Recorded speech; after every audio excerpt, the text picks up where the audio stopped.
السلام علیکم ورحمۃ اللہ وبرکاتہ۔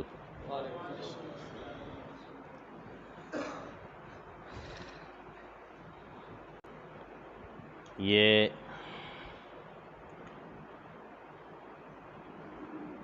ہماری خوش قسمتی ہے کہ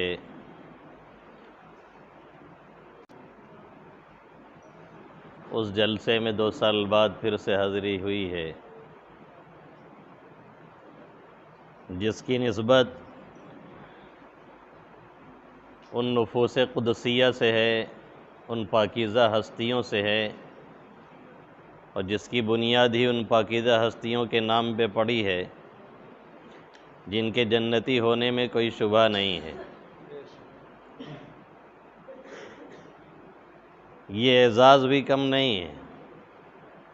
نسبت مصطفیٰ بھی بڑی چیز ہے، جس کی نسبت نہیں اس کی بخشش نہیں۔ تو نسبت بھی بہت کام دیتی ہے۔ ظاہر ہے کوئی وزیر اعظم سے لگاؤ رکھے گا اور اس کے ٹچ میں رہے گا تو اس کا بھی بڑا پاور ہوتا ہے۔ تو یہ ہمارا اور آپ کا یہاں تھوڑی دیر کے لیے بیٹھنا، بظاہر تھوڑی دیر بیٹھنا ہوتا ہے، لیکن جب حقیقت کھلے گی اور سب کو ان کے پیشواؤں کے اعتبار سے بلایا جائے گا، یوم ندعو کل اناس بامامہم، تو انشاءاللہ تعالی ہمیں اور آپ کو ان پاکیزہ ہستیوں کے پیچھے جانے کا موقع ملے گا انشاءاللہ۔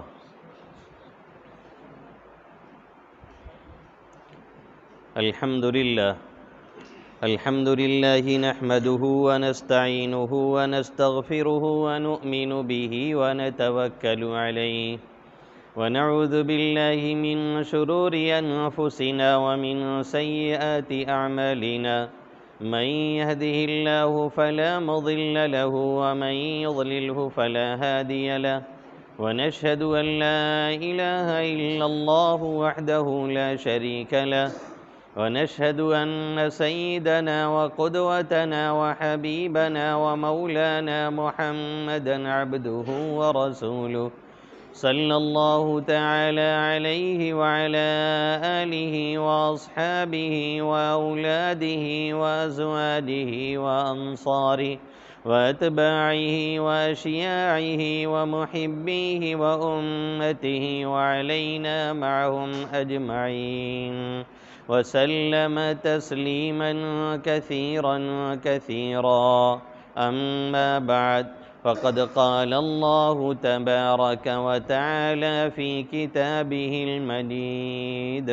بعد أعوذ بالله من الشيطان الرجيم، بسم الله الرحمن الرحيم، ولا تقولوا لمن يقتل في سبيل الله أموات بل أحياء ولكن لا تشعرون، وقال تعالى في موضع آخر، ولا تحسبن الذين قتلوا في سبيل الله أمواتا، وعن عبد الله بن مسعود رضي الله تعالى عنه قال قال النبي صلى الله تعالى عليه وسلم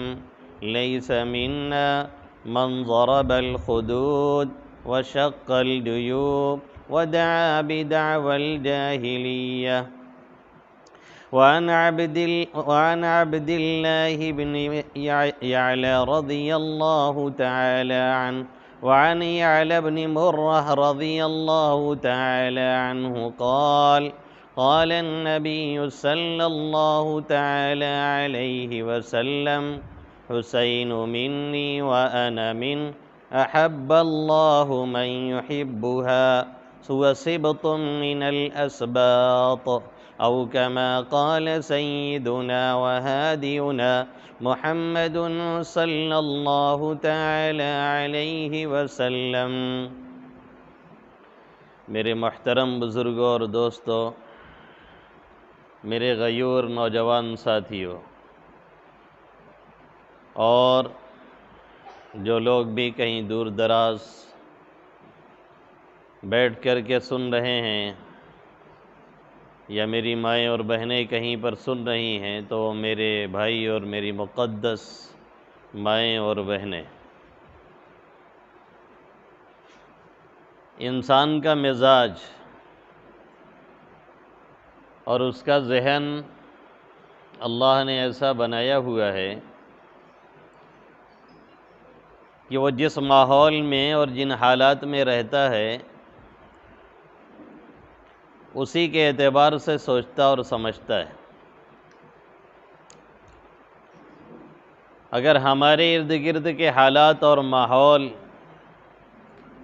یا ہمارے آس پاس کے بسنے والے لوگ وہ نڈر اور جانباز قسم کے ہیں تو ہمارے اندر کوئی ڈر ہوگا تو وہ بھی وہ باہر نکال دیں گے، اور ان کے ساتھ رہنے کا فائدہ یہ ہوگا کہ آپ بھی نڈر ہو جائیں گے۔ اور ہم اور آپ ذاتی طور سے کتنے ہی مضبوط ہیں، لیکن جو آپ کے اگل بغل والے لوگ ہیں اگر وہ نڈر نہیں ہیں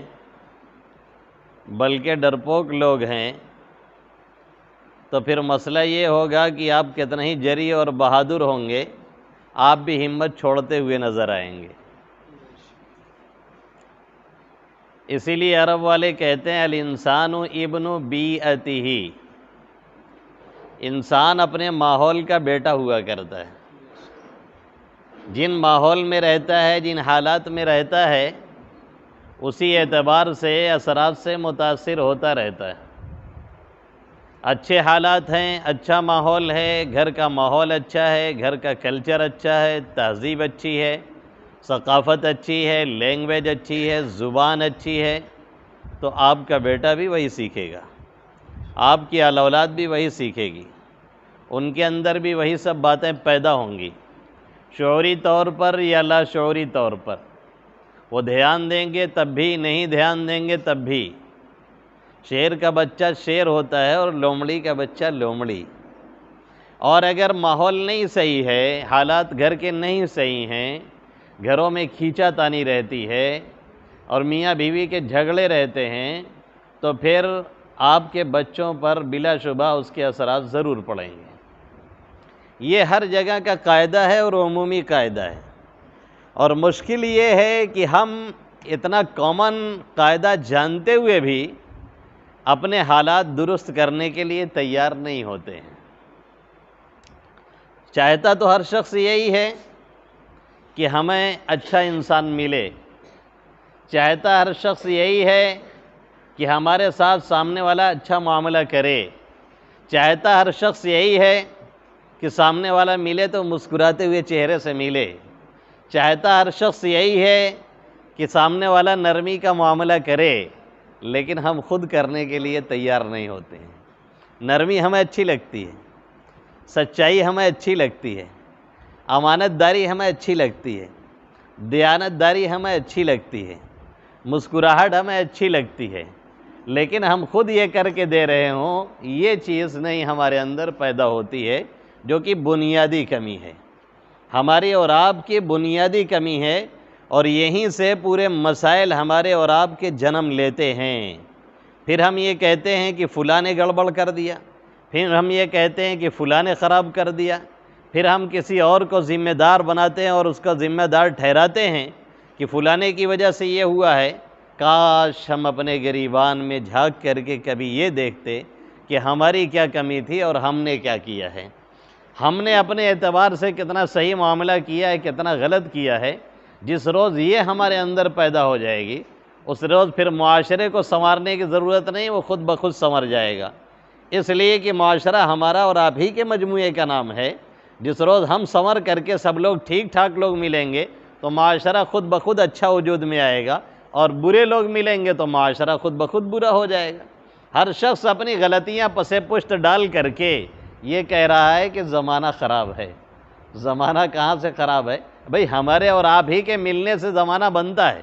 ہم ہی اور آپ اچھے ملیں گے تو زمانہ اچھا ہوگا، ہم اور آپ اچھے نہیں رہیں گے تو زمانہ کبھی اچھا ہو ہی نہیں سکتا ہے۔ یہ ہمارے اور آپ کے اوپر ڈیپینڈ کرتا ہے۔ تو معلوم یہ ہوا کہ جس ماحول میں انسان رہتا ہے، جن حالات کے اندر زندگی گزارتا ہے، اور جو اس کے بڑے ہوتے ہیں، جو ماحول فراہم کرتے ہیں، اسی اعتبار سے انسان چلنا شروع کر دیتا ہے۔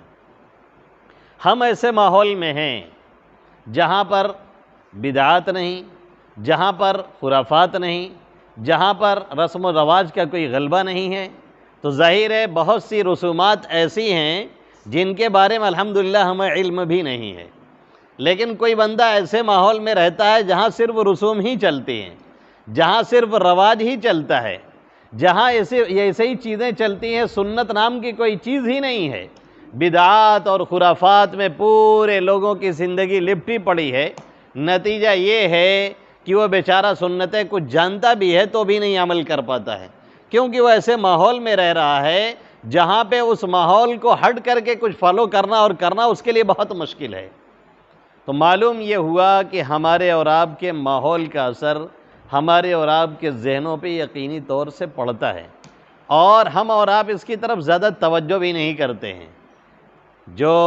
ہمیں اور آپ کو مٹانے پہ تلے ہیں، یہ اور بات ہے کہ ہم مٹنے والے الحمدللہ نہیں ہیں۔ ہم کو مٹا سکے اس زمانے میں دم نہیں، زمانہ ہم سے ہے زمانے سے ہم نہیں۔ 20 سال مٹانے کی فکر کرنے والے خود مٹ کے چلے جاتے ہیں۔ اس لیے یہ فکر تو لوگ چھوڑ دیا کریں تو زیادہ اچھا ہے۔ اور ایک مشورہ اور ہے کہ آئندہ اگر کسی کی کار اور فلائٹ کسی کی بلڈنگ سے ٹکرا جائے، پینٹاگن میں جا کے ٹکرا جائے، تو پھر اپنی بلڈنگ مرمت کروا لیں، یہی اچھا ہے، کسی کا پیچھا نہ کریں، نہیں بہت نقصان اٹھائیں گے۔ 20 سال تک آپ نقصان اٹھائے اور 61 لاکھ کروڑ آپ کا چلا گیا، اس سے اچھا تھا کہ اس سے اچھی کئی بلڈنگیں بنوا لیے ہوتے۔ پیچھا کر کے بھی آپ چلے گئے اور کوئی نتیجہ نہیں نکلا، بلکہ الٹا آپ کا نقصان بھی ہوا، پوری دنیا میں آپ کے منہ کی کھانی پڑی، اور آپ کے اوپر جو ایک لیبل لگا ہوا تھا کہ آپ بہت بڑی طاقت کے مالک ہیں، وہ سب صاف ہو گیا اور دھل گیا، اور یہ کھل کر کے سامنے آ گیا کہ طاقت صرف اللہ کی ہے، حکومت صرف اللہ کی ہے، ربوبیت صرف اللہ کی ہے، قادر مطلق وہی ہے۔ وہ کل بھی حی و قیوم تھا، وہ آج بھی حی و قیوم ہے، آئندہ بھی وہی رہے گا۔ وہ یہ نغمہ، یہ فصل گل و لالا کا نہیں پابند، بہار ہو کی خزاں لا الہ الا اللہ۔ وہ جب کل اس کے ماننے والے 1-2 نہیں تھے، اور جب کل کسی کا نام لینا جرم قرار دے دیا گیا تھا، تب بھی وہ وحدہ لا شریک تھا، اور جب اس کے ماننے والے آج عرب موجود ہیں اور پڑھ رہے ہیں اس کا کلمہ، تب بھی وہ لا الہ الا اللہ ہے۔ اور کل قیامت کے قریب جب روئے زمین پہ کوئی ایک نام لینے والا نہیں رہ جائے گا، تب بھی وہ لا الہ الا اللہ ہوگا۔ یہ نغمہ، یہ فصل گل و لالا کا نہیں پابند، بہار ہو کی خزاں لا الہ الا اللہ۔ اس لیے ہمیں اور آپ کو اپنی طرف توجہ دینی ہے کہ ہم کیا ماحول دیتے ہیں، ہم کہاں پہ رہ رہے ہیں، ہمارے ارد گرد کے لوگ کیسے ہیں، ان کی سوچ کیسی ہے، ان کی فکر کیسی ہے، کیسے ہم کو ورغلایا جا رہا ہے، کیسے ہم کو بہکایا جا رہا ہے، کیسے غلط چیزیں سلو پائزن کے طور پر، میٹھے زہر کے طور پر ہمیں اور آپ کو دی جا رہی ہیں، اور آہستہ سے ہمیں کسی دوسری طرف موڑ دیا جاتا ہے، اور غلط چیز کو ہم صحیح سمجھنے لگتے ہیں اور صحیح چیزوں کو غلط سمجھنے لگتے ہیں۔ یہ اس زمانے میں نہیں، پہلے سے چلا آ رہا ہے، اور یہی طریقہ ہی ہے ہمیں اور آپ کو پھیرنے کا۔ کسی زمانے میں ہمارے یہاں شناعت اور قباحت خنزیر تو سمجھتے ہی ہوں گے،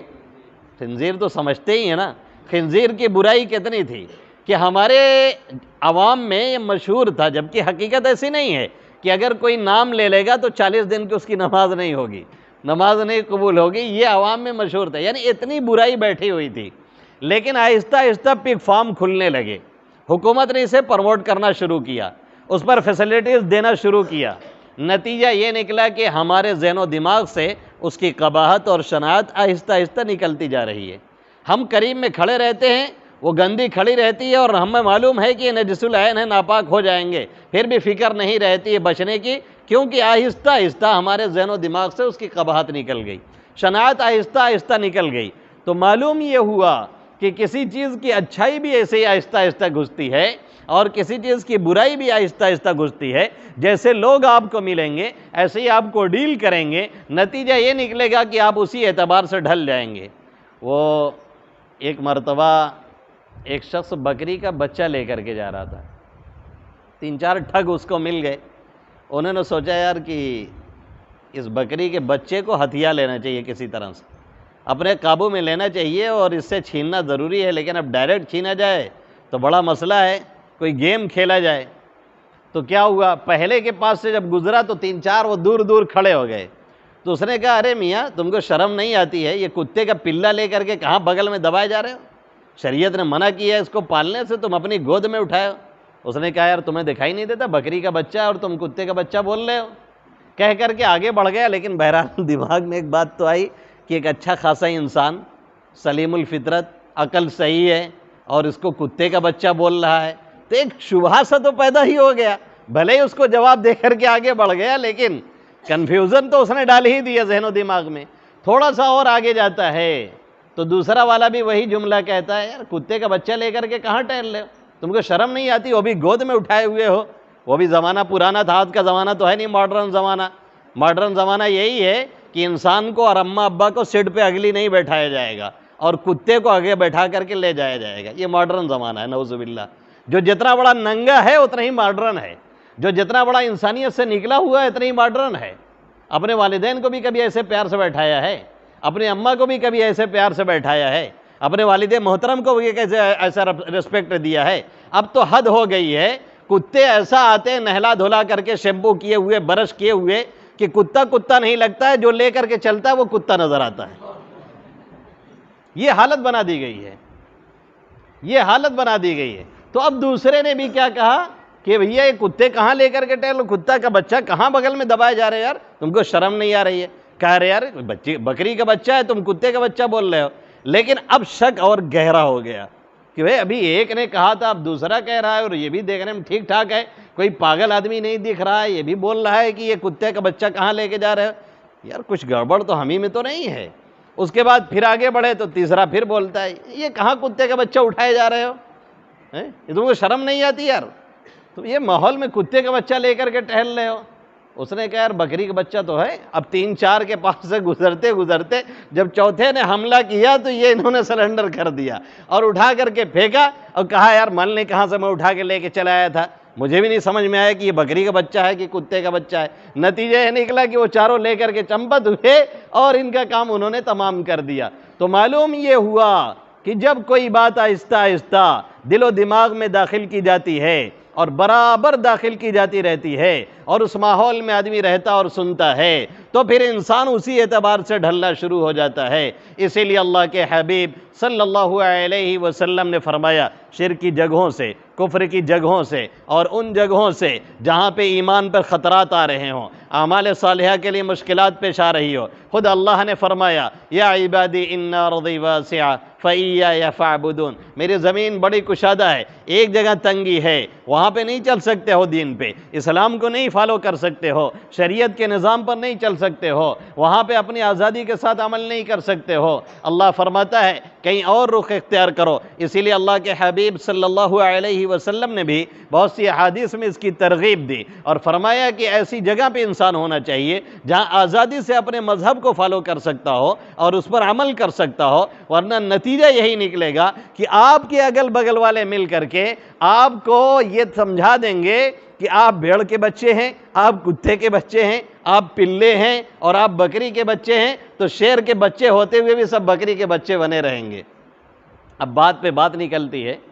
ایک واقعہ اور سن لیجئے، ایک واقعہ اور سن لیجئے، بات پہ بات نکلتی ہے تو چھوٹا سا واقعہ ایک اور کوٹ کر دیتا ہوں۔ ہم اور آپ ہیں شیر کے بچے،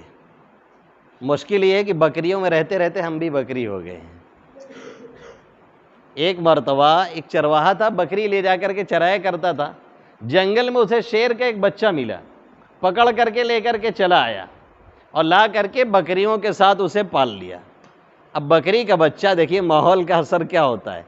بکری کا بچہ نہیں ہے کس کا، شیر کا بچہ، رہ کس کے ساتھ رہا ہے، بکریوں میں، غذا کون کھا رہا ہے، بکریوں والی، وہی بھوسا وہی گھاس پھوس، نتیجہ یہ نکلا کہ وہ پلا بڑھا تو بکریوں کی طرح سے بولتا اور بکریوں کے ساتھ رہتا اور وہی گھاس وغیرہ کھاتا۔ ایک روز بکریوں کے ساتھ چرنے کے لیے گیا تو سامنے سے جنگل میں ٹہلتا ہوا شیر آ گیا۔ اس نے بکریوں پہ حملہ کرنے سے پہلے دیکھا کہ بھیا ہماری نسل کا ایک اور وہ بھی بکری بنا ٹہل رہا ہے۔ تو اس نے بلایا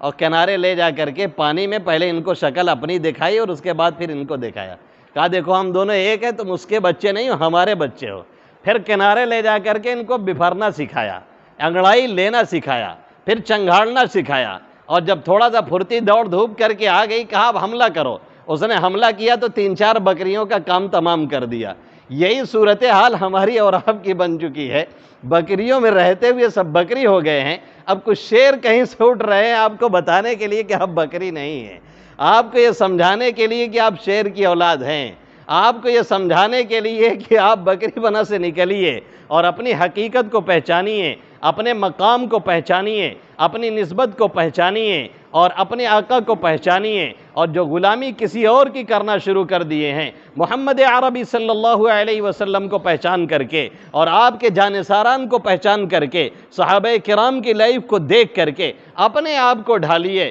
اور اس سڑے ہوئے ماحول سے نکال کر کے کسی اور ماحول میں اپنے کو لے جائیے، پھر اپنی حیثیت اور مقام تمہیں سمجھ میں آئے گا۔ پھر دنیا کو تم بتاؤ گے کہ ہم کسی کے پیچھے چلنے والے قوم نہیں ہیں، ہم بچھلا بننے والے لوگ نہیں ہیں، ہم دنیا میں قائد بننے کے لیے آئے ہیں، ہم لیڈرشپ اختیار کرنے کے لیے آئے ہیں، ہم کسی کے پیچھے چلنے والے لوگ نہیں ہیں۔ کاش یہ امت محمدیہ صلی اللہ علیہ وسلم کے لوگ اور اس امت کا نوجوان جو آج غیروں کے چکر میں پڑ کر کے اور اپنی شکلوں کو اس انداز سے بنا رہا ہے، فیشن کے نام پہ کوئی جوکر جو نظر آ رہے ہیں، اگر انہیں پہچان اپنی ہو گئی کسی دن اور یہ سمجھ گئے کہ ہم بھی کسی کے غلام ہیں اور اس کی غلامی ہم نے اختیار کی ہے، جو کبھی دبا نہیں، جو کبھی جھکا نہیں، اور جو فیئر لیس رہا ہے زندگی میں، جو ہمیشہ نڈر رہا ہے، جو کبھی دبتا اور جھکتا نہیں تھا، یعنی محمد عربی صلی اللہ علیہ وسلم اور آپ کے جانثار صحابہ کرام رضوان اللہ تعالی علیہم اجمعین،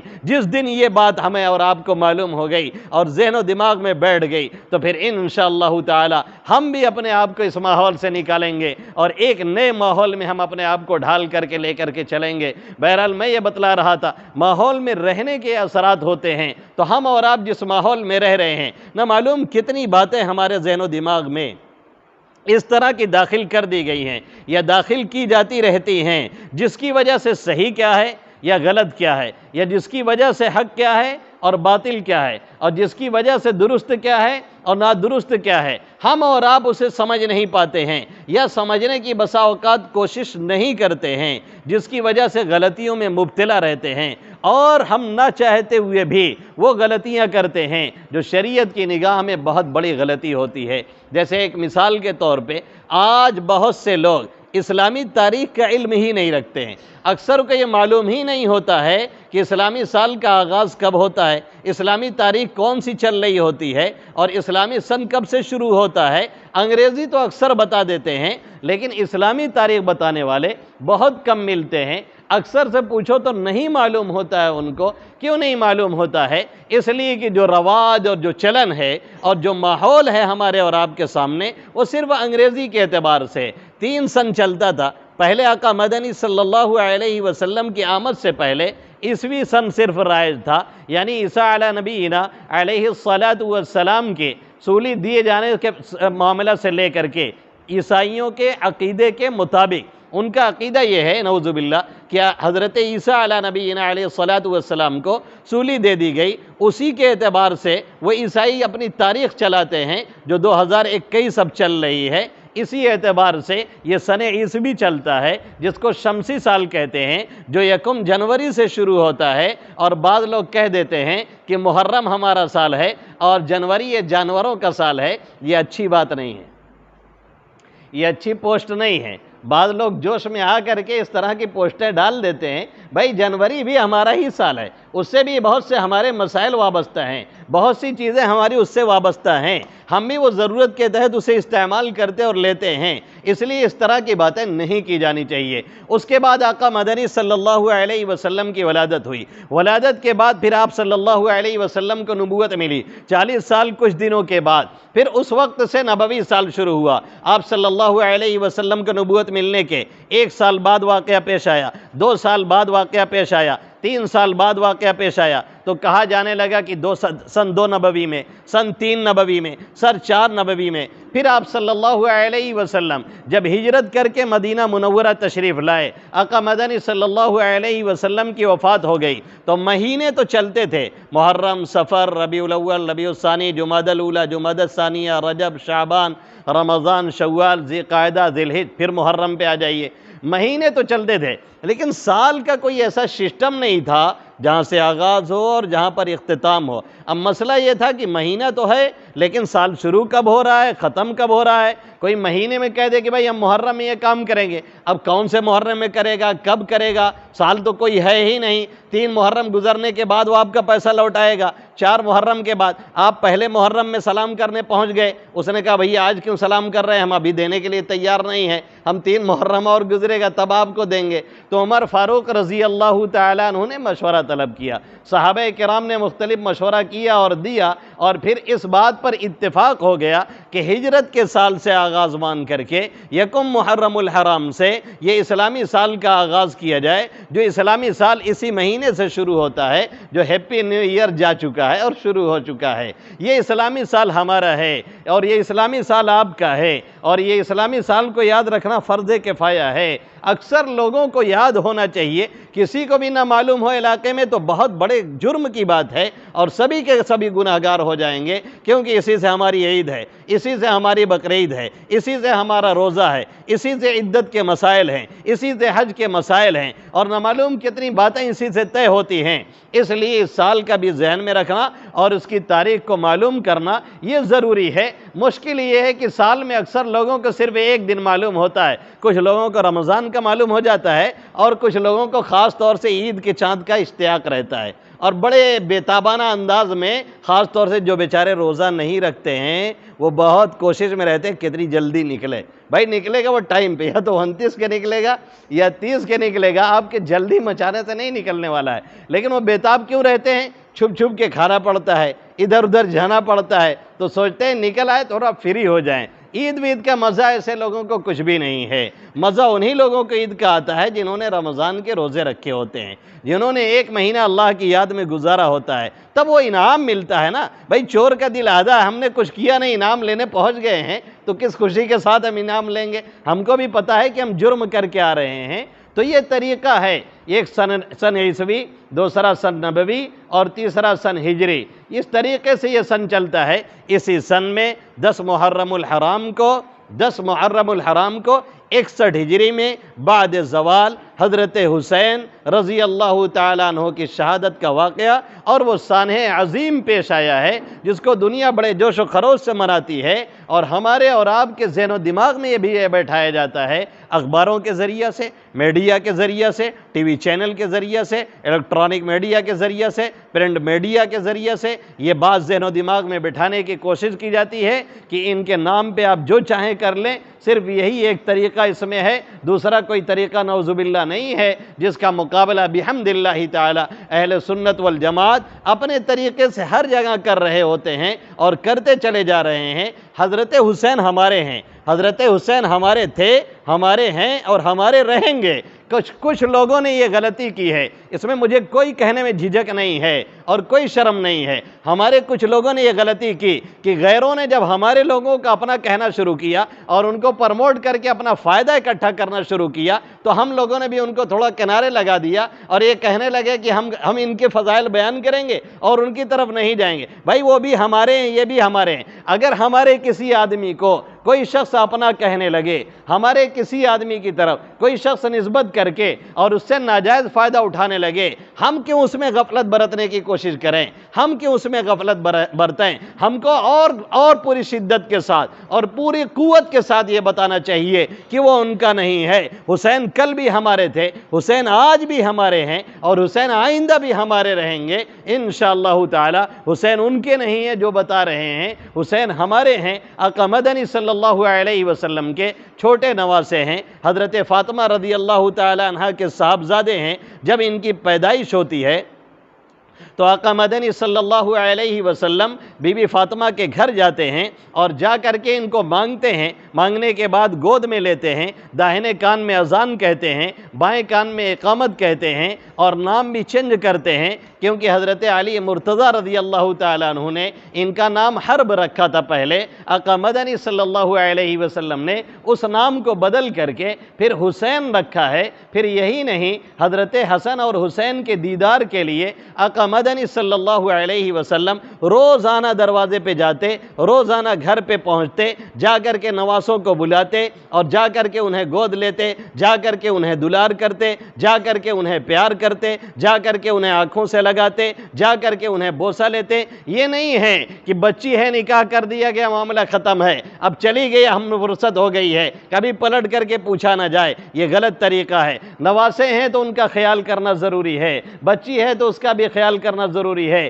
آقا خود تشریف لے جا رہے ہیں اور بچی بھی آقا مدنی صلی اللہ علیہ وسلم سے بار بار ملنے کے لیے آ رہی ہیں۔ آقا مدنی صلی اللہ علیہ وسلم کا پیار حضرت حسن اور حسین سے اور ان دونوں حضرات سے تو یہاں تک ہے کہ آقا کریم صلی اللہ علیہ وسلم فرماتے ہیں فاطمہ تو سیدۃ نساء اہل الجنہ، میری بچی فاطمہ یہ جنتی عورتوں کی سردار ہیں، والحسن والحسین سیدہ شباب اہل الجنہ، حضرت حسن اور حسین یہ جنتی نوجوانوں کے سردار ہیں۔ اور یہی نہیں، آگے بڑھیے، آج ہمارے بچوں میں سے کسی کا بچہ اگر آ کر کے سب میں تھوڑا سا ہنگامہ پیچھے کر دیتا ہے تو ہمارے بوڑھے ٹہلے کھڑے ہوتے ہیں اور کہتے ہیں کہ کیا لڑکا رہا ہو، کہاں سے چلا ہوا، کون لے کے آوا رہا، یہ کیا تماشا ہے، چلے آتے ہیں، سب ڈسٹرب کر دیتے ہیں، یہ بوڑھے ہنگامہ برپا کر دیتے ہیں۔ آقا مدنی صلی اللہ علیہ وسلم خطبہ دے رہے ہیں، کیا کر رہے ہیں، ممبر پہ آقا خطبہ دے رہے ہیں، حضرت حسن حسین بھاگے چلے آ رہے ہیں، یعصرانی یمشیانی ویعصرانی، بھاگ رہے ہیں، گر رہے ہیں، سب میں لڑکھڑا رہے ہیں۔ آپ صلی اللہ علیہ وسلم نے خطبہ روک دیا، خطبہ روکنے کے بعد ممبر سے اترے، دونوں کو گود میں اٹھایا اور پیار اور دلار کیا اور کیا فرمایا کہ یہی قرآن نے کہا ہے انما اموالکم واولادکم فتنہ، تمہارے مال اور تمہارے اولاد یہ آزمائش کے ایک ذریعہ ہیں، یہ دونوں آ رہے تھے تو مجھ سے صبر نہیں ہو سکا، اس لیے خطبہ روک کر کے میں نے اٹھایا اور دلار کیا۔ اس کے بعد پھر آپ صلی اللہ علیہ وسلم نے خطبہ چالو کیا۔ اچھا، مشکل یہ ہے کہ اگر اپنا ناتی پوتا روتا ہے اور اپنا بیٹا روتا ہے تب تو کلیجے میں درد ہوتا ہے، تب نیت توڑ کر کے بوڑھے میاں چلے جائیں گے سنبھالنے کے لیے، اور اگر دوسرے کا روئے گا تب سر میں درد ہوگا، تب نماز خراب ہوگی اور تب نماز بعد چلانا شروع کریں گے کہ کہاں سے لوگ لے کر کے چلے آتے ہیں، کہاں سے لوگ لے کر کے چلے آتے ہیں۔ بھائی 7 سال کا جب ہو گیا تب اسے لانے کا حکم ہے، 7 سال کا جب ہو گیا تب اسے نماز کا حکم ہے، اب وہ آئے گا اور آنا ہی ضروری ہے۔ تجربہ یہ ہے جو بچے اس حالت میں نہیں لائے جاتے ہیں اور مسجدوں میں نہیں آتے ہیں پھر بوڑھے ہو جاتے ہیں، عام طور پہ وہ مسجدوں میں آتے نہیں ہیں۔ جب شروع سے آپ نے اسے راستہ نہیں دکھایا ہے، جب شروع سے آپ نے اسے راستہ نہیں بتایا ہے تو پھر وہ کہاں سے آئے گا؟ اس لیے ان حالات میں لائیے۔ اسی لیے ترکی چلیے، وہاں کی مسجدوں میں لکھا ہوا ہے کہ اگر آپ کے نماز روزہ کرتے ہوئے بچے پیچھے ہنگامہ نہیں کرتے ہیں اور ان کی آواز نہیں سنائی دیتی ہے اور ان کا ہنگامہ پیچھے نہیں ہوتا ہے تو پھر آپ سمجھ لیجئے کہ آئندہ دین آپ کی نسل سے ختم ہے۔ جب وہ آ ہی نہیں رہے ہیں تو پھر کیسے جانیں گے؟ جب وہ آ ہی نہیں رہے تو ان کو پتہ کیسے ہوگا؟ جب وہ آ ہی نہیں رہے تو ان کو علم کیسے ہوگا؟ اب اس حالت میں لانے کا حکم ہو رہا ہے اور آپ لا نہیں رہے ہیں تو پھر کیا نتیجہ نکلے گا؟ پھر نتیجہ یہی ہوگا کہ وہ جوان ہو جائے گا، پھر آپ لانا چاہیں گے، وہ آنے کے لیے تیار نہیں ہوگا کیونکہ ہم نے اور آپ نے اسے راستہ دکھایا نہیں تھا۔ تو آقا مدنی صلی اللہ علیہ وسلم نے ان دونوں کی یہ حالت اور حیثیت بیان فرمائی۔ اور ایک دوسری حدیث میں آقا نے فرمایا حسین منی وانا من، حضرت حسین مجھ سے ہیں اور میرا تعلق ان سے ہے، اور فرمایا حب اللہ من یحبها، جو ان سے محبت کرے گا اللہ ان سے محبت رکھے گا، اور فرمایا کہ یہ بھی میری ایک اولاد کی طرح سے ہے۔ بھائی بچی کا بیٹا ہے تو کیا ہوگا؟ نواسے سے بڑھ کے کون ہوتا ہے؟ اور آقا نے فرمایا یہ بھی میری اولاد ہیں۔ آقا مدنی صلی اللہ علیہ وسلم جب تک باحیات رہے دونوں کے دونوں سے پیار، دونوں کے دونوں سے لاڈ، دونوں کے دونوں سے محبت، عام طور پہ پہنچنا دروازے پہ اور دونوں کی ملاقات کرنا، دونوں سے پیار کرنا، اور کبھی کبھی آقا پہنچتے تو تو پتہ چلا کہ بچے ہیں تو ادھر ادھر بھاگنے لگے. بچے ہوتے ہیں نا، باپ قریب ہوتا ہے، دادا قریب ہوتے ہیں تو وہ سوچتے ہیں ادھر ادھر تھوڑا سا ہوں، کچھ دور تھوڑا کھیلیں، تو وہ ادھر ادھر بھاگنے لگتے. آقا فرماتے ہیں اینا لکعو اینا لکعو، ارے یہ چھوٹکا کہاں بھاگا جا رہا ہے، یہ چھوٹا کہاں بھاگا جا رہا ہے. اس کے بعد آقا پیچھا کرتے، پکڑ کے لے کر کے آتے، پھر لاڈ اور پیار کرتے. یہ سلسلہ چلتا رہا. آقا مدنی صلی اللہ علیہ وسلم کی وفات ہو گئی،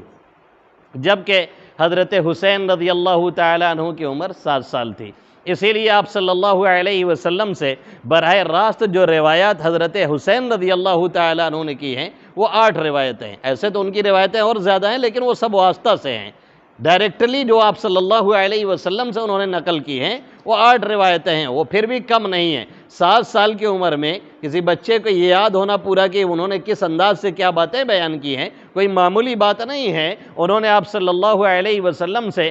براہ راست، بالواسطہ نہیں، ڈائریکٹلی 8 روایتیں نقل فرمائی ہیں آپ کی وفات کے بعد. اب آگے چلیے کس کا دور آتا ہے؟ صدیق اکبر رضی اللہ تعالیٰ عنہ کا. صدیق اکبر رضی اللہ تعالیٰ عنہ بھی وہی معاملہ کرتے ہیں جو آپ صلی اللہ علیہ وسلم کا معاملہ اور رویہ تھا. وہ بھی حضرت حسین کو کندھے پہ بیٹھاتے، وہ بھی حضرت حسین کو چمکارتے، وہ بھی حضرت حسین سے لاڈ اور پیار کرتے. لیکن ان کا زمانہ ہی کتنا رہا ہے. ان کی وفات کے بعد آتے حضرت عمر فاروق رضی اللہ تعالیٰ عنہ. ان کا معاملہ آپ جانتے ہیں، عدل و انصاف کتنا اوپر ہے، اور عام طور پہ رعایا کے چکر میں اپنے گھر کا بھی وہ چکر نہیں کاٹتے. یہ ان کی حالت ہے. پھر بھی حضرت حسین رضی اللہ تعالیٰ عنہ کے ساتھ لگاؤ اور تعلق کا یہ عالم ہے کہ غزوہ بدر وغیرہ میں شریک ہونے والے صحابہ کرام رضی اللہ تعالیٰ عنہم اجمعین کے فرزند اور ان کے لڑکوں کے روزینے 2-2 ہزار مقرر کیے جاتے ہیں. لیکن حضرت حسین رضی اللہ تعالیٰ عنہ کا خیال کرتے ہوئے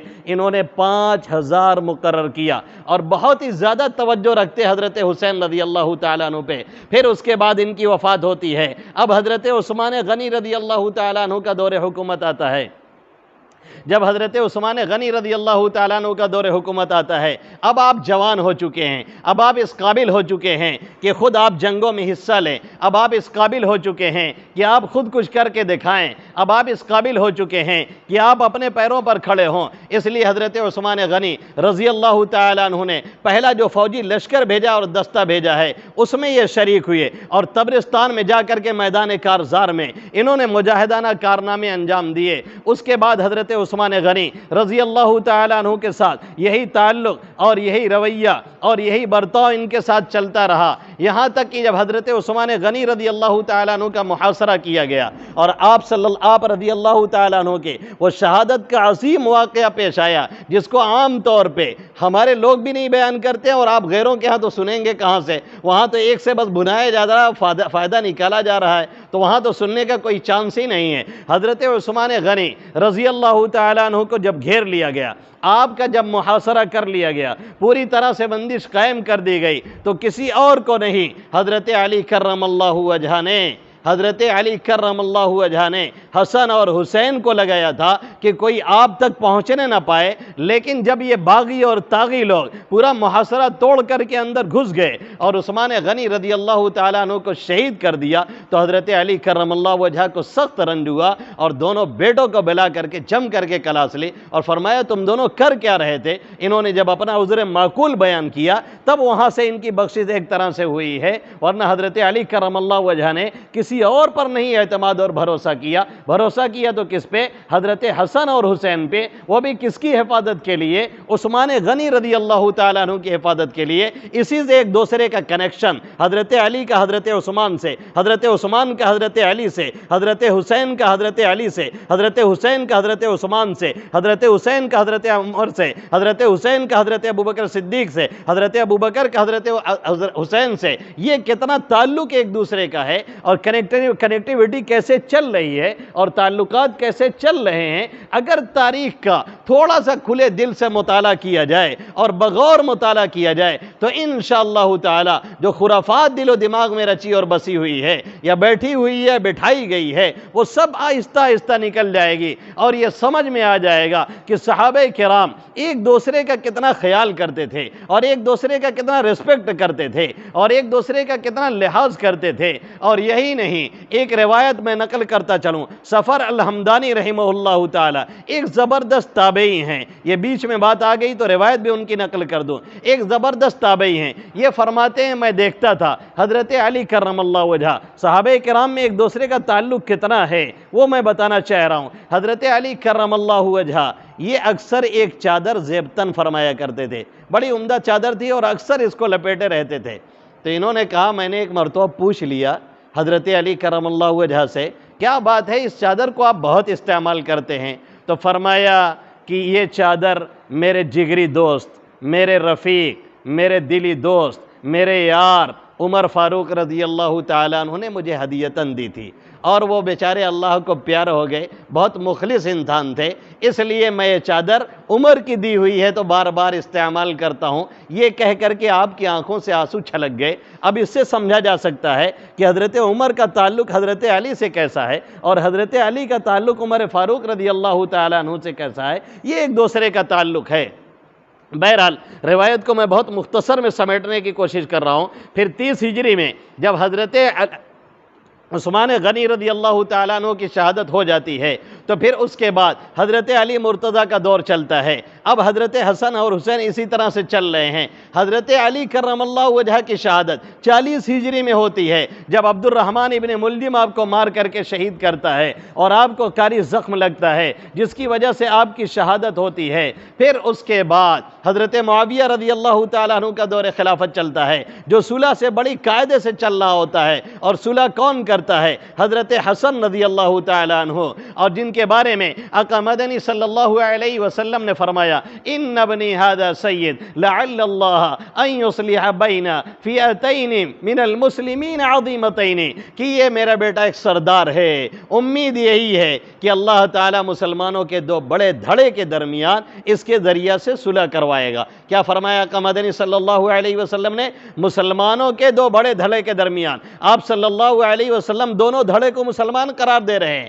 دونوں دھڑے کے بارے میں بتلا رہے ہیں کہ دونوں مسلمان ہوں گے، ان کے درمیان کچھ چپکلش ہوگی اور جنگ ہوگی، اور یہ میرا بیٹا ان کے درمیان صلح کروائے گا، جس کو انجام دیا حضرت حسن رضی اللہ تعالیٰ عنہ نے۔ پھر یہ سلسلہ چلتا رہا۔ پھر اس کے بعد جب حضرت معاویہ رضی اللہ تعالیٰ عنہ کی وفات ہوئی اور یزید کو آپ نے گورنر بنایا، تو کچھ لوگوں کے رول اور قانون کے اعتبار سے بیٹے کو نامزد کر جانا یہ شورائی نظام کے خلاف تھا۔ اب یہیں سے تھوڑا سا مواقع لوگوں کو فراہم ہوئے اور بات آگے بڑھنی شروع ہوئی، اور یزید نے مدینہ کے گورنر کو کہلا بھیجا کہ جا کر کے وہاں تجدید بیعت کی جائے، اور تجدید بیعت کے ساتھ ساتھ خاص طور سے عبداللہ ابن عمر ہیں، عبداللہ ابن عباس ہیں، حضرت عبداللہ ابن زبیر ہیں اور حضرت حسین ہیں، ان لوگوں سے باقاعدہ بیعت لی جائے۔ لیکن یہ لوگ بیعت لینے کے لیے تیار نہیں تھے۔ حضرت عبداللہ ابن عمر رضی اللہ تعالیٰ عنہ نے بیعت کی، عبداللہ ابن عباس رضی اللہ تعالیٰ عنہ نے بیعت لی، لیکن حضرت عبداللہ ابن زبیر 3 دن کی مہلت لے کر کے مکہ چلے گئے، اور حضرت حسین رضی اللہ تعالیٰ عنہ بھی مہلت لے کر کے مکہ چلے گئے اور بیعت کرنے کے لیے تیار نہیں ہوئے۔ جب حضرت حسین مکہ نکل گئے تو پھر کوفیوں کو یہ پتہ چلا کہ آپ وہاں مکہ میں ہیں اور آپ نے ابھی تک بیعت نہیں کی ہے، تو یہاں سے لو لیٹر لکھنا شروع کیا، خطوط، آئیے ہم آپ کے انتظار میں ہیں، آئیے یہاں کھیتیاں لہلہا رہی ہیں، آئیے یہاں باغات بالکل ہرے بھرے ہیں اور یہاں کے جنگلات بالکل بہت شاندار ہیں، یہاں کی زمینیں آپ کا انتظار کر رہی ہیں، یہاں کے باغات آپ کا انتظار کر رہے ہیں، یہاں آپ کی خلافت کے لیے لوگ ترس رہے ہیں، یہاں آپ کو لوگ چاہ رہے ہیں۔ اس طرح کے خطوط مسلسل لکھے جا رہے تھے، اور یہی نہیں، بعض روایتوں میں تو 1200 ہے، اور بعض روایتوں کا اگر اعتبار کیا جائے تو بورا بھر کر کے خط پہنچا ہے، اور وہ بھی سرکردہ لوگوں کا، لیڈر ٹائپ کے لوگوں کا، بڑے بڑے لوگوں کا۔ انہوں نے خط لکھا، کس کو؟ حضرت حسین رضی اللہ تعالیٰ عنہ کو، کہ آپ چلے آئیے، ہم آپ کا انتظار کر رہے ہیں اور یہاں لوگ آپ کے منتظر ہیں۔ حضرت حسین رضی اللہ تعالیٰ عنہ نے حضرت مسلم ابن عقیل کو بھیجا کہ جا کر کے حالات کا جائزہ لیں اور جا کر کے پتہ لگائیں۔ جب یہاں ان لوگوں کو پتہ چلا، یزید وغیرہ کو، کہ مسلم ابن عقیل آ رہے ہیں، تو گورنری وہاں چینج کی گئی، اور اس کے بعد گورنری چینج کر کے حضرت مسلم کا پیچھا کیا گیا۔ حضرت مسلم جب وہاں پر پہنچے ہیں تو پھر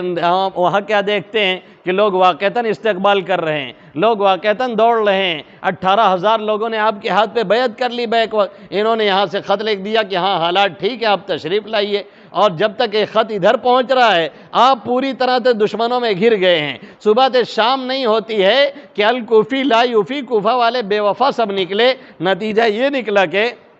شام جاتے جاتے آپ کے ساتھ 2-3 لوگ رہ گئے اور اس کے بعد لاسٹ ٹائم پہ آپ کے ساتھ کوئی بھی نہیں ہے، پھر آپ کو گرفتار کیا گیا اور بے دردی کے ساتھ شہید کر دیا گیا۔ ادھر حضرت حسین رضی اللہ تعالیٰ عنہ مکہ سے نکل چکے تھے، اور جب نکلنے لگے تو حضرت عبداللہ ابن جعفر، عبداللہ ابن عباس، عبداللہ ابن عمرو ابن عاص اور دیگر صحابہ کرام نے، جلیل القدر صحابہ کرام نے فرمایا جائیے مت، جانا ٹھیک نہیں ہے، آپ کے لیے کسی طرح مناسب نہیں ہے۔ انہوں نے ان لوگوں کا شکریہ ادا کیا اور کہا کہ اب جا چکے، اب جانے کا ارادہ کر چکے ہیں۔ حضرت عبداللہ ابن عباس رضی اللہ تعالیٰ عنہما نے بعض روایتوں میں تو یہاں تک فرمایا کہ اگر جانا ہی ہے تو اپنے بیوی بچوں کو مت لے کر کے جائیے، کہیں ایسا نہ ہو کہ اب شہید کیے جائیں اور وہ لوگ حضرت عثمان غنی کے ساتھ جو حادثہ ہوا ایسے ہی لوگ دیکھتے رہ جائیں اور تڑپ تڑپ کر کے رہ جائیں۔ لیکن آپ مانے نہیں اور کہنے لگے وہاں سے اب خط آ چکا ہے، سبھی کا شکریہ، ہم یہاں سے نکلتے ہیں۔ بعض روایتوں سے معلوم ہوتا ہے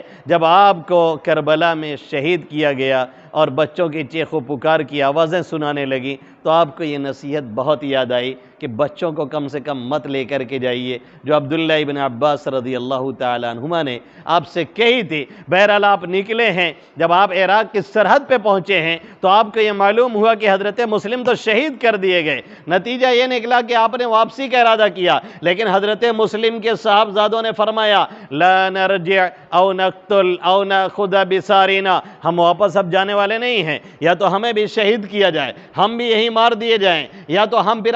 اپنے خوبہا کا بدلہ نہ لے لیں، جب تک ہم اپنا بدلہ نہیں لیں گے تب تک لوٹنے والے نہیں ہیں، یا تو ہم بھی شہید ہوں گے یا تو ہم اپنا بدلہ لیں گے۔ نتیجہ یہ نکلا کہ آپ وہاں سے نکل رہے ہیں اور نکل کر کے قریب پہنچ رہے ہیں، ادھر سے سیکورٹی کا عملہ ٹائٹ کیا گیا ہے، ادھر سے دوسروں کو لگا دیا گیا ہے، حرب ادھر سے آ رہا ہے اور آ کر کے کہہ رہا ہے حضرت حسین رضی اللہ تعالیٰ عنہ سے ہمیں اس لیے لگایا گیا ہے کہ آپ کوفہ نہیں جا سکتے ہیں، اس لیے آپ کہیں اور کا رخ کر لیجئے، بہتر یہ ہے کہ آپ بات مان لیجئے، آپ کا بھی نقصان نہیں ہوگا، ہمارا بھی نقصان نہیں ہوگا۔ وہ آپ کو یہ سمجھا رہا تھا کہ آپ نے رخ موڑ دیا ادھر کربلا کی طرف، اور کربلا میں یہ تمام کے تمام اس کے فوجی وغیرہ پہنچے اور وہاں پر پھر آپ سے یہ پریشر یہ ڈالنے لگے کہ کسی طرح سے آپ یزید کے ہاتھ پر بیعت کر لیں، لیکن حضرت حسین رضی اللہ تعالیٰ عنہ اس کام کے لیے کسی طرح سے تیار نہیں۔ آپ کہنے لگے 3 باتوں میں سے ایک باتیں میری مان لی جائیں،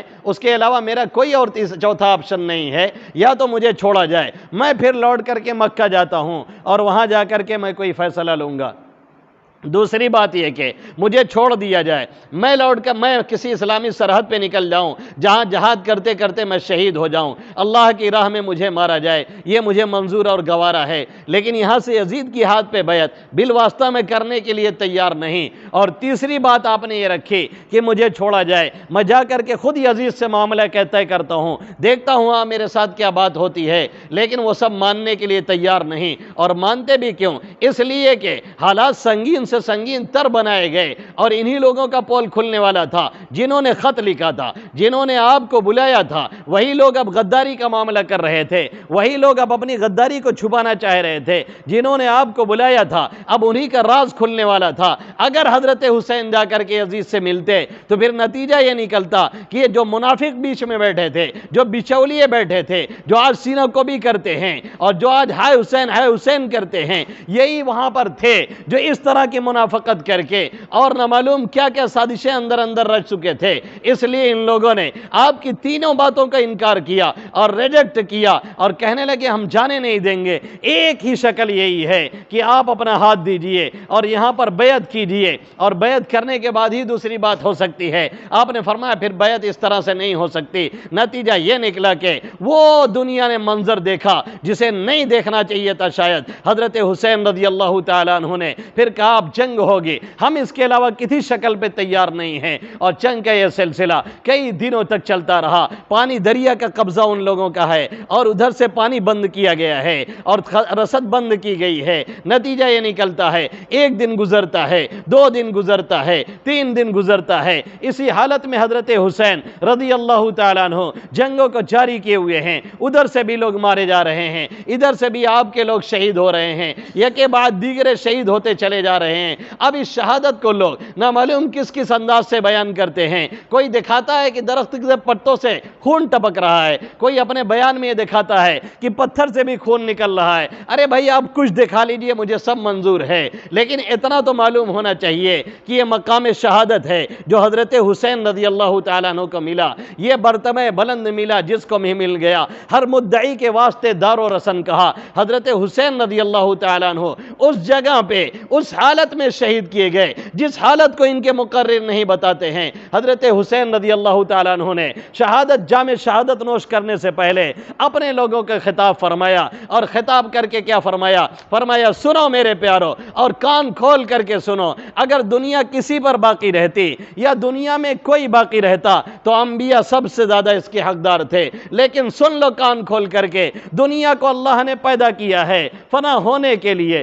دنیا کو اللہ نے پیدا کیا ہے ختم ہونے کے لیے۔ فنعیمها فجدیدها بال ونعیمها مضمحل، جو اس کا نیا ہے وہ پرانا ہونے والا ہے، اس کی نعمتیں زائل ہونے والی ہیں۔ وسرورها مکفہر، اس کی جتنی خوشی کافور ہونے والی ہے۔ والدار قلعۃ، یہ دار دنیا بے بھروسہ ہے۔ والمنزل طلعۃ، یہاں کا ٹھکانہ بالکل ناپائیدار ہے، کسی بھی حالت میں کوئی چیز برقرار رہنے والی نہیں، سب کچھ چھوڑ کر کے جانا ہے۔ وتزودوا فإن خیر الزاد التقوی، اس لیے توشہ لو اور سب سے بہتر توشہ تقوی الہی ہے، اللہ کا خوف ہے، اللہ کا ڈر ہے۔ جس کے اندر یہ بات پیدا ہو گئی وہ کیا یہاں رہے، کیا وہاں رہے، کیا اس دنیا میں رہے، کیا اس دنیا میں رہے، یہ مقام شہادت سبیں نہیں ملتا ہے، کسی کو اللہ چنتا ہے۔ اس حالت میں آپ نے پھر قتال شروع کیا اور جنگ کرتے کرتے اس حالت میں آپ کو جام شہادت نوش کیا گیا کہ آپ سجدے کی حالت میں ہیں اور آپ کا سر تن سے جدا کیا جا رہا ہے۔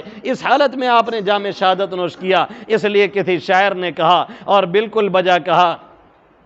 کہ حضرت حسین رضی اللہ تعالیٰ عنہ جس حالت میں جام شہادت نوش کر رہے ہیں اس کے بارے میں شاعر کہتا ہے، اس کے بارے میں شاعر کہتا ہے کہ باطل کے آگے سر نہ جھکایا حسین نے، باطل کے آگے سر نہ جھکایا حسین نے، کیا چیز ہے نماز بتایا حسین نے، سجدے میں سر کو اپنے کٹایا حسین نے، یہ دشت کربلا سے ابھی آتی ہے صدا، حی علی الصلاۃ حی علی الصلاۃ۔ اس حالت میں آپ نے جام شہادت نوش کیا۔ اب یہ وہ مقام ہے جس کے لیے اللہ کے نبی صلی اللہ علیہ وسلم نے دعائیں مانگی، اور ایک نہیں نہ معلوم کتنی دعاؤں میں آقا تڑپ کے مانگتے اور کہتے اللہم ارزقنی شہادتا فی سبیلک، اے میرے رب مجھے اپنے راہوں میں جام شہادت عطا فرما۔ یہ وہ مقام ہے جس کے بارے میں میرا نبی اپنی دعاؤں میں یوں کہتا ہے، اپنی آرزو کا اس طرح سے اظہار کرتا ہے اور کہتا ہے کہ اگر یہ جو غریب صحابہ ہیں جن کے پاس سواریاں نہیں ہیں اور میں بھی انتظام نہیں کر پا رہا ہوں، یہ جنگوں سے پیچھے رہ جاتے ہیں، مجھے یہ خطرہ ہے کہ یہ بیچارے نہیں جا پائیں گے تو ان کو تکلیف ہوگی، ورنہ میری حالت یہ ہے میں ہر جنگ میں شریک ہونا چاہتا ہوں۔ پھر آقا فرماتے ہیں، اٹھاؤ بخاری شریف، اٹھاؤ مسلم شریف، آقا فرماتے ہیں لوددت ان اقتل ثم احیا ثم اقتل ثم احیا ثم اقتل ثم احیا ثم اقتل، میری خواہش یہ ہے میں راہ خدا میں شہید کیا جاؤں، پھر زندہ کیا جاؤں، پھر شہید کیا جاؤں، پھر زندہ کیا جاؤں، پھر شہید کر دیا جاؤں۔ یہ آقا مدنی صلی اللہ علیہ وسلم کی تمنا ہے۔ اگر شہادت رونے کی چیز ہوتی، اگر شہادت گھبراہٹ کی چیز ہوتی، اگر شہادت پریشانی کی چیز ہوتی تو پھر میرا نبی کبھی اس طرح سے جام شہادت نوش کرنے کی تمنا نہ کرتا، بار بار دعائیں نہ مانگتا۔ یہی نہیں، عمر فاروق رضی اللہ تعالیٰ عنہ بار بار اپنی دعاؤں میں یہ دعا مانگتے اللہم ارزقنی شہادتا فی سبیلک وموتا ببلد رسولک، اے میرے ربا میں آپ کی راہ میں شہادت چاہتا ہوں اور تیرے نبی کے شہر میں موت چاہتا ہوں، یہیں میری موت ہو اور یہیں میری تدفین ہو، یہیں جو مقام شہادت مجھے ملے۔ اس شہادت کی تمنا عمر فاروق رضی اللہ تعالیٰ عنہ نے کی اس شہادت کی تمنا، عثمان غنی رضی اللہ تعالیٰ عنہ نے کی، تمنا ہی نہیں کی، آقا نے پیشین گوئی کی اور فرمایا تم قتل کیے جاؤ گے، یعنی شہید کیے جاؤ گے۔ اگر شہادت بری چیز ہوتی تو آقا اس طرح سے نہ کہتے، اگر شہادت غلط چیز ہوتی تو عثمان غنی سننے کے بعد پریشان اور بے چین ہو جاتے، لیکن آپ کے چہرے پہ کوئی اثر نہیں آتا ہے۔ شہادت وہ مرتبہ بلند ہے جس کے لیے حضرت علی کرم اللہ وجہہ نے بھی نہ معلوم کتنی دعائیں مانگی۔ شہادت وہ مقام بلند ہے جس کے بارے میں سیف من سیوف اللہ حضرت خالد بن ولید رضی اللہ تعالیٰ عنہ نہ معلوم کتنی بار اللہ سے کہتے تھے کاش یہ جام شہادت نوش کرنے کو ملے، اسی لیے صفوں میں چیر کر کے گھس کر کے ادھر سے مارتے ہوئے جاتے اور پھر ادھر سے واپس آتے اور بار بار دعائیں مانگتے کاش ہمیں جام شہادت نوش کرنے کا موقع مل جائے۔ لیکن آخر میں بستر مرگ پہ موت آ رہی ہے تو رو رہے ہیں اور کہتے ہیں میرے نصیب میں یہ اونٹ کی طرح سے بستر پہ مرنا یہی تھا، اس لیے میری موت اس طرح سے آ رہی ہے، کاش مجھے شہادت ملتی۔ اس پہ ایک نقطہ بیان کرتا چلوں، علماء نے لکھا ہے حضرت خالد کو شہادت اس لیے نہیں ملی، آقا نے فرمایا تھا خالد سیف من سیوف اللہ، خالد اللہ کی تلواروں میں سے ایک تلوار ہے، اگر حضرت خالد شہید کر دیے جاتے تو لوگ کہتے اللہ کی تلوار ٹوٹ گئی، اس لیے حضرت خالد بار بار دعا کرتے رہے، پھر بھی آپ کو جام شہادت نہیں نوش کی گئی۔ شہادت کوئی رونے کی چیز نہیں، شہادت غم منانے کی چیز نہیں، شہادت سینہ کوبی کی چیز نہیں، شہادت سینہ پھاڑنے کی چیز نہیں، شہادت چہرے کو پیٹنے کی چیز نہیں، شہادت سر کے بال نوچنے کی چیز نہیں، بلکہ شہادت جسے نہ ملے اس پر غم کیا جائے، شہادت جسے نہ میسر ہو اس پر رویا جائے، جس نے شہید کو نہ دیکھا ہو اس پر رویا جائے، جس نے شہادت نہ مانگی ہو اس پر رویا جائے، جس نے شہادت نہ کبھی طلب کی ہو اس پر رویا جائے، جس کے دل میں شہادت کا جذبہ نہ پیدا ہوا ہو اس پر رویا جائے۔ میں نہیں کہتا، اللہ کے حبیب صلی اللہ علیہ وسلم فرما رہے ہیں، بالکل صحیح حدیث ہے، آقا فرماتے ہیں من مات ولم یغزو ولم یرمی ولم یحدث به نفسا مات علی شعبۃ من نفاق، جو شخص اس حالت میں مر جائے کہ اس نے کوئی غزوہ نہیں کیا، اس نے کوئی جہاد نہیں کیا، اس نے راہ خدا میں کوئی تیر نہیں چلائی، اس نے کوئی گولی نہیں چلائی، اس نے کوئی گلیل نہیں چلایا، ولم یغزو ولم یرمی، اس نے کوئی بھی اس طرح کی چیز نہیں چلائی، ولم یحدث به نفسا، اپنے ذہن و دماغ میں اس نے یہ بات بھی نہیں پیدا کی،